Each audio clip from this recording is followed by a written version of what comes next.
192회 한림원 원탁 토론회 자율주행을 넘어 생각하는 자동차로라는 우리 자리에서 사회를 맡게 된 서울대학교 서승우 교수입니다. 지금부터 약 한 1시간 정도에 걸쳐서 많은 분들께서 관심 있어 하시는 그런 문제들에 대해서 우리 전문가들 의견과 서로 토론이 될 수 있는 그런 자리를 한번 만들어 보도록 하겠습니다. 먼저 조민수 교수님께 말씀을 청해 듣도록 하겠습니다. 여러분이 이제 보시는 것처럼 저희 주변에는 이제 거의 1톤에 가까운 그리고 이제 수십 킬로미터로 이렇게 돌아다니는 이 쇳덩이들이 가득하거든요. 그게 이제 전 세계 한 15억 개 정도가 있고 이제 매년 100만 명 정도의 사람이 이 쇳덩이에 부딪혀서 사망을 하고 있습니다. 저희가 이제 이 물체를 자동차라고 부르는데요. 근데 사실 아시다시피 이 자동차는 자동이 아니거든요. 그래서 대부분 사람들이 이제 이 자동차에 타서 수동으로 운전을 하는 사실상 사람이 조종하는 수동차라고 이야기할 수가 있을 것 같습니다. 진정한 자동차는 이제 사람이 실제로 손을 대지 않더라도 알아서 움직일 수 있어야겠죠. 이렇게 이제 이런 수동차를 진정한 자율주행, 즉 자동차로 만드는 게 사실 자율주행 기술인데요. 사실 자율주행 자체는 이제 저희의 편리함과 그리고 경제적인 어떤 비용 절감 그런 것들을 위해서도 필요하지만 사실은 더 중요한 것은 안전 문제를 해결하는 데 있다고 생각합니다. 왜냐하면 실제로 이렇게 사람이 나태해서 일으키는 여러 가지 사고들 그리고 난폭 운전 또는 졸음운전 그리고 부주의한 어떤 그런 사고들을 막을 수 있겠죠. 실제로 이제 많은 자율주행 연구자들이 실제로 연구를 시작하게 된 계기가 바로 안전 문제를 해결하고자 하는 그런 의지에 있다고들 하고 있거든요. 실제 이 자율주행 기능들은요, 인공지능 기술의 핵심 요소들을 활용한 사실 적용된 결과들이고 따라서 최근 인공지능 연구들의 영향을 많이 받고 있습니다. 다들 아시겠지만 최근에 인공지능 연구는 딥러닝이라는 심층 신경망을 기반으로 이루어지고 있거든요. 그래서 저희가 입력 영상을 받았을 때 이걸 기반으로 어떻게 주행할지를 결정하는 단계 가운데 실제 신경망들의 뉴런들이 연결해서 시그널들을 전달하고 그 결과들을 아주 비선형적인 과정을 통해서 복잡하게 출력으로 연결하는 그런 과정을 가지고 있습니다. 그러면 이러한 인공지능 기술들 문제는 없는지 조금 더 살펴보겠습니다. 일단 3가지 정도로 요약할 수 있을 것 같은데요. 이 첫 번째는 이 결과의 신뢰성 문제가 되겠습니다. 제가 앞서 설명드렸다시피 최근의 인공지능 기술들은 심층 신경망에 기반한 딥러닝으로 만들어지고 있거든요. 근데 이러한 신경망이 대단히 복잡한 함수이기 때문에 이 함수의 어떤 부분들이 어떤 기능을 하고 있는지를 분석하고 또 그것이 얼마나 신뢰할 만한지를 확인하는 것이 상당히 어렵습니다. 따라서 저희가 학습 환경에서는 대단히 좋은 성능을 보였던 여러 가지 모듈들이 실제 환경에 나가서 이렇게 전개했을 때는 문제를 일으킬 수 있는 소지가 있는 거죠. 여기도 보시면 지금 스탑 사인이 지금 이 화면에 2개가 있는데요. 저 오른쪽에 있는 스탑 사인에 약간의 그러한 텍스처, 즉 어떤 문양 같은 것들을 입혔을 때 그게 실제 스탑 사인이 아니라 이런 무슨 공인 것처럼 이렇게 인식하는 잘못된 결과들을 보여주고 있는데요. 사실 이러한 결과들이 꽤 많이 발생하고 있다라고 이해하시면 되겠고, 실제 인공지능 연구자들은 이러한 일종의 공격, 외부의 공격이나 아니면 오작동들을 해결하기 위한 다양한 기술들을 개발하고 있습니다. 두 번째는 환경 적응성의 문제입니다. 저희가 이제 주행 환경이 실제 시간과 장소들마다 많이 달라지거든요. 그리고 이 학습했던 환경과 다른 환경에서 이 주행을 하는 경우에 실제 주행 환경에서 요구하는 그러한 정확도들을 보이기 힘든 경우가 많이 있겠죠. 특히 야간에 이러한 일들이 많이 일어나고요. 실제로 최근에 이제 벌어지고 있는 여러 자율주행차 차들의 어떤 사고들도 보시면 좀 상이한 환경이나 아니면은 야간에 이루어지는 그런 환경에 부적응하는 문제로 발생하는 경우들이 꽤 있습니다. 오동작의 위험을 막기 위해서 실제 학습 데이터들을 다양한 환경에서 수행을 해야 되고요. 그리고 환경 적응을 위한 기술들, 어댑테이션 기술들을 개발을 하고 있습니다. 마지막으로는 돌발 상황 대처의 문제입니다. 이 영상을 보시면 아시겠지만 이 도로 환경이라는 거는 정말 어떤 일이 일어날지도 모르는 그러한 정말 혼란의 공간이거든요. 사실 사람이 대부분은 별 사고를 겪지 않고 잘 운전을 하지만 정말 어떤 시점에서는 황당한 경험들을 많이 하게 되고요. 이것이 사실 그 운전자에게는 정말 치명적인 결과를 낳게 됩니다. 따라서 이 상황에 잘 대처하는 것이 어떻게 보면 자율주행 자동차가 신뢰받기 위한 가장 핵심적인 과정이라고 할 수 있을 것 같습니다. 사실 이거는 가장 큰 문제는 학습 과정에서 이러한 돌발 상황 데이터들을 얻기가 힘들다는 그 본질적인 문제 때문에 발생하는 것입니다. 저희가 이제 이러한 문제들이 있음에도 불구하고 사실 이 자율주행의 미래는 밝다고 생각하는데요. 왜냐하면 자율주행이 실제 이루어지게 된다면 이 자율주행 자동차들을 통해서 지금 저희가 보고 있지 못한 새로운 세계가 열릴 것을 알고 있기 때문입니다.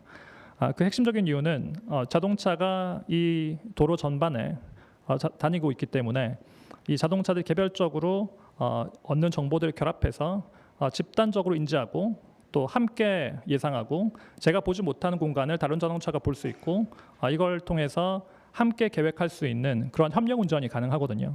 이러한 협력 운전은 지금 우리 현대 사회가 겪고 있는 이 교통의 여러 가지 문제들을 해결할 것으로 예상이 되고요. 그리고 이걸 통해서 우리가 자동차를 개인의 소유물이 아닌 전체가 함께 공유하고 협력하는 그러한 도구로서 활용할 수 있을 것으로 예상이 됩니다.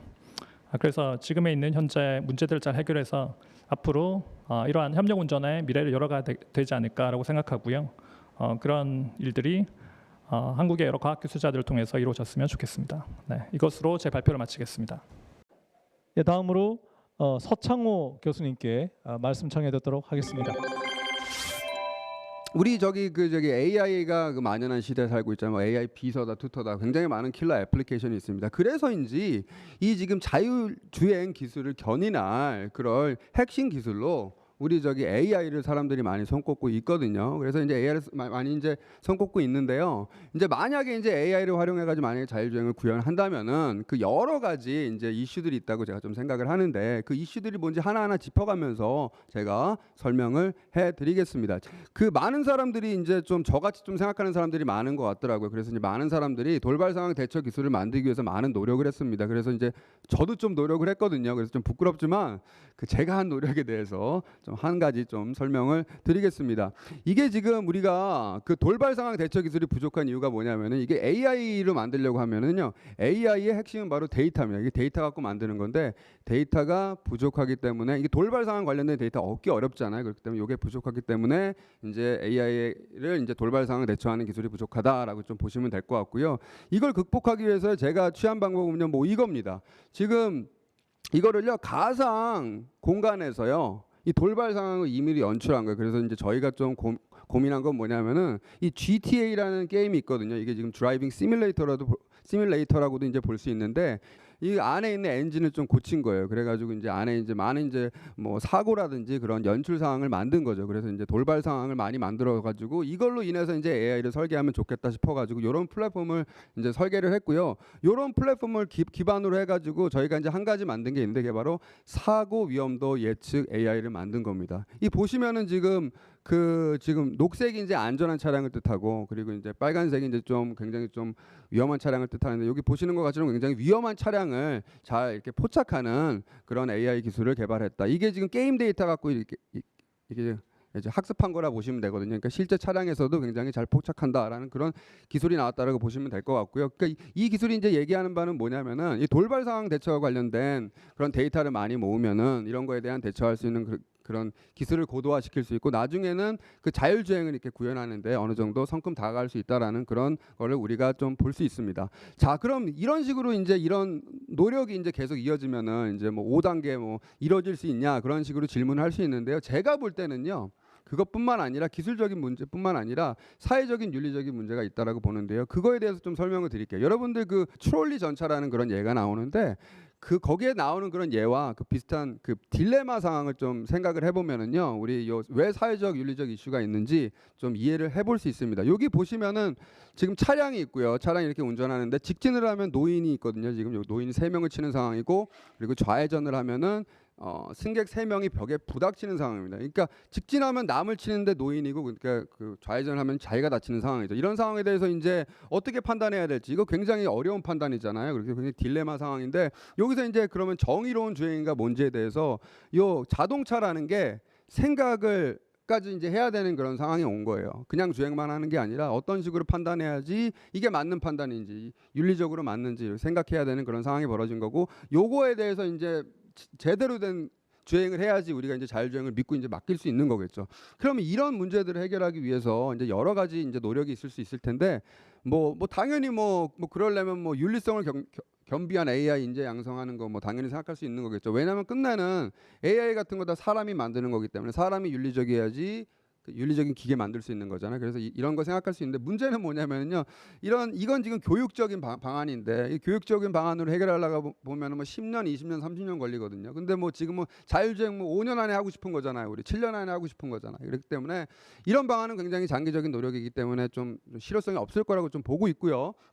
단기적인 노력 방안이 굉장히 중요할 텐데 저는 두 가지를 보고 있습니다. 그러니까 뭐 개개인 뭐 윤리적이지 않아도 윤리적으로 만들고 싶은 거예요. 그러려면 어떻게 해야 되냐면 어쩔 수 없이 제재를 가야 돼. 제재.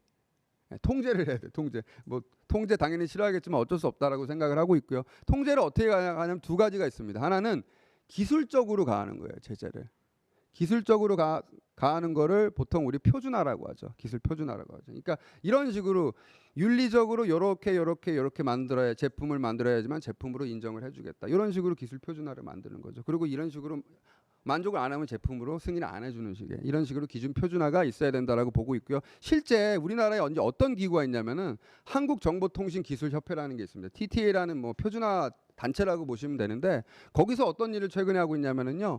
공정성 관련된 체크리스트를 만들고 있어요. 뭐 가령 이런 겁니다. 그러니까 공정성을 수치화 시키려고 하는 그런 노력도 하고 있고요. 수치화 시키면 어떤 넘버로 나오잖아요. 그래서 어떤 넘버 이상일 때 진짜 공정하다라고 하는 그런 기준 같은 거 세우는 그런 단체라고 보시면 되고요. 굉장히 좋은 노력하고 있고요. 이런 노력이 확산이 될 때 굉장히 좋은 결과들이 나오지 않을까 예상을 하고 있습니다. 두 번째는 뭐냐면은 기술적으로 제재를 가하는 게 아니라 그냥 사람한테 푸시하는 거예요. 법으로 만드는 겁니다. 법으로 완전히 그 제재를 걸어가지고 윤리성을 보장하고자 하는 겁니다. 뭐 가령 예를 들어서 뭐 기술을 개발을 하는데 뭐 비윤리적으로 데이터를 수집한다든지 활용을 하면은 아예 제재를 가하는 거죠. 아니면은 뭐 그 비윤리적인 판단에 의해서 사고가 났어요. 그럴 때는 비윤리적으로 판단해서 사고가 났으면은 사고 책임을 묻는 거죠. 이런 식으로 해가지고 법적인 그런 제도를 만들면은 사람들이 윤리적으로 뭔가 윤리적인 방향으로 가지 않을까 이런 식으로 예상을 해봅니다. 자, 마무리 짓겠습니다. 이런 것들이 하나하나 순차적으로 잘 이루어진다면은 먼 미래는 아닐 것 같아요. 그러니까 자율주행 구현이 되는 게 가까운 미래에 자율주행이 구현되지 않을까라는 그런 저 개인적인 생각을 해보고요. 이상 발표를 마치겠습니다. 감사합니다. 네, 다음으로 조기춘 교수님께 말씀 듣도록 하겠습니다. 네, 오늘 제가 이제 발표드릴 주제는 자율주행 자동차로 인한 사회 경제적 변화와 대응 방안에 대해서 말씀드리도록 하겠습니다. 먼저 저희가 이제 그 레벨 4 자율주행이 완전히 구현이 된 사회에서 살고 있다면 아마 이런 사회가 되지 않을까 생각해 볼 수 있습니다. 먼저 스마트폰이나 이런 그 어떤 기기를 통해서 일정을 예약을 잡으면은 집 앞으로 자율주행 자동차가 오게 됩니다. 그러면 아버지랑 딸이 이제 차를 타고 학교로 먼저 가겠죠. 학교로 간 이후에 이제 직장으로 가면서 일을 하면서 직장으로 가는 그런 풍경이 발생할 수 있습니다. 그리고 이제 다시 집으로 돌아와서 우리 어머니를 태우고 여러 일정을 마친 다음에 다시 아이를 태우러 학교로 갈 수 있습니다. 이러한 미래 사회 모습에서 저희가 볼 수 있는 패러다임의 변화는 크게 세 가지가 있습니다. 먼저 평등, 즉 누구나 이용이 가능한 자동차가 될 수 있습니다. 두 번째 패러다임 변화, 즉 운전으로부터 해방이 될 수 있습니다. 즉 어떤 자동차 내의 공간은 운전을 위한 공간에서 어떤 생활을 위한 공간으로 변화될 수 있습니다. 그럼으로써 차량 내에서 어떤 모바일 오피스, 업무를 본다든지 다양한 엔터테인먼트나 관광, 호텔 서비스가 발전할 수도 있습니다. 세 번째 패러다임의 변화는 자동차 소유의 감소가 있을 수 있습니다. 현재 이제 통계상 승용차 한 대당 1일 평균 주행 거리는 전국 단위로 한 30km 정도밖에 되지 않습니다. 이 말은 이제 평균적으로 한 자동차, 승용차를 사면은 즉 하루에 1시간 정도만 운행이 되고 나머지는 다 주차장에 있는 거겠죠. 만약에 이제 자율주행 자동차가 구현이 된다면 이 차가 주차장에 있지 않고 다양한 사람들을 태우고 즉 공유가 좀 더 활성화될 수 있습니다. 다음 이런 자율주행 자동차 아니면 자율주행 기술들은 마스와 스마트시티 발전에도 큰 영향을 미칠 것 같습니다. 여기에서 말씀드리는 마스, 모빌리티 애저 서비스라는 것은 항공, 기차, 지하철, 버스 등 굉장히 다양한 교통수단을 통합해서 운행하는 시스템을 말하고요. 그래서 이러한 마스와 자율주행 자동차가 연계가 된다면 스마트 시티 전체 교통 흐름을 좀 통합 제어할 수 있게 됩니다. 이렇게 된다면 이제 좋은 점이 이동의 효율성을 극대화할 수 있겠죠. 중앙에서 모든 것을 관리를 할 수 있으니까. 그렇게 된다면 교통 체증이 감소하게 되고요. 이 교통 체증의 감소가 환경 오염도 줄일 수 있고 교통 체증으로 발생하는 다양한 사회적 비용들도 절감을 시킬 수 있습니다. 또한 공간의 분배에도 변화가 이뤄질 것 같습니다. 그래서 도시 내에 새로운 공간이 창출될 수 있는데요. 먼저 아까 말씀드린 자율주행 공유, 모빌리티를 사용을 하게 되면 차량이 주차를 할 필요가 없죠. 그렇기 때문에 주차 공간이 불필요하게 되고요. 또한 이제 마스나 스마트 시티를 통해서 이동의 효율성이 극대화된다면 이제 도시 내에 필요한 자동차 수가 감소될 수 있고요. 그렇게 된다면 넓은 도로가 불필요해질 수도 있습니다. 그럼 이러한 도로나 주차를 위한 공간을 다음과 같이 공원이나 사람을 위한 공간으로 새롭게 활용을 할 수 있을 가능성도 있습니다. 앞으로 자율주행이 된다면 이러한 자율주행으로 인해서 바뀌는 산업들도 이제 고려를 해봐야 되겠다고 생각을 하고 있습니다. 그래서 미래 사회를 위한 준비는 일단 자동차 관련 기업들이나 영향을 받는 기업들은 기존 사업에만 머무르는 게 아니라 어떤 다양한 분야나 새로운 기술을 빠르게 흡수할 수 있는 유연한 태도가 필요할 것으로 생각이 되고요. 또한 인공지능이나 빅데이터 그리고 기계공학, 도시공학 전문가들이 이제 기술을 개발할 뿐만 아니라 이러한 발생할 수 있는 사회 문제를 해결할 수 있도록 법률화자 그리고 AI 윤리 확립 등이 필요할 것으로 생각이 됩니다. 그럼 여기까지 발표를 마치도록 하겠습니다. 경청해 주셔서 감사합니다. 오늘 그 세 분의 주제 발표를 잘 들었고요. 역시 자율주행의 대가들답게 현실과 문제점들에 대해서 아주 조목조목 잘 짚어주신 것 같습니다. 최근에 정부에서 그 자율주행 기반 교통물류 상용화 시대 개막이라는 아주 큰 원대한 목표를 제시하셨고 또 그거에 관련되는 기본 계획까지도 발표를 하신 적이 있었는데요. 이런 목표를 달성할 수 있는지 정말 그 실현 가능성이 있는지 또 실현을 위해서 또 어떤 우리가 노력을 더 해야 될지에 대해서 꼭 계획에 대해서 조금 말씀을 더 추가해 주시겠습니까? 예, 이게 아마 최근에 이 계획이 나와서 아마 잘 알려지지 않은 부분도 있는데 일단 25년까지 저희가 자율주행 교통물류 기본 계획을 현재 수립을 했고요. 그래서 이제 크게 보면 여객 서비스, 그다음에 화물 배송 서비스, 사회 기반 서비스를 좀 구현하기 위해서 여러 가지 실증 환경이나 도로 인프라들, 그다음에 이제 저희 관련된 안전 기술 같은 것들을 좀 고도화하는 부분들로 좀 잡혀 있습니다. 그래서 이제 실제로 내용들은 좀 전체로 잡혀 있는데요. 아마 저희가 이제 이것들을 실제로 이제 추진하려면 아마도 가장 중요한 관건이 되는 것들이 사회적 수용성 부분들을 어떻게 좀 또 확보할 거냐 그런 부분 하고요. 그리고 공공을 중심으로 해서 어떻게 보면 소위 이제 일종의 공공 조달 구매라든지 이런 걸 통해 가지고 시범 서비스들을 좀 빨리 도입하는 것들이 아마 관건일 것 같습니다. 또 아울러서 이게 지속 가능하려면 결국은 우리나라의 중소벤처기업이랄지 어떻게 보면 인력 양성이랄지 전반적인 산업 생태계하고도 맞물려야 되기 때문에 그런 기반들을 마련하는 것들이 필요하고 여기에 대한 예산 지원이나 제도적 기반들을 계속 갖춰갈 계획입니다. 예, 말씀 감사하고요. 관련해서 제가 짧은 질문 한 가지만 더 추가해서 드리겠습니다. 그 도로 인프라 구축은 사실 우리나라 여러 정부 부처가 다 관련이 되어 있는 일이긴 한데요. 그 과기정통부에서 도로 인프라 개선을 위해서 어떤 노력을 하고 계신지에 대해서 짧게 조금 첨언해 주시겠습니까? 예, 이 부분은 아까 이제 말씀드렸던 미래자동차 저희가 그 R&D 전략을 마련하면서 인프라 부분은 크게 차량과 도료 또 차량과 차량 간의 어떻게 보면 통신 시스템 관련해서 ITS 기본 계획이 2030이 마련되어 있기 때문에요. 이 부분을 모든 고속도로 및 주요 간선도로에 25년까지는 저희가 하신 부분을 할 수 있도록 지금 이제 통신 인프라 까는 뭐 작업들을 할 거고요.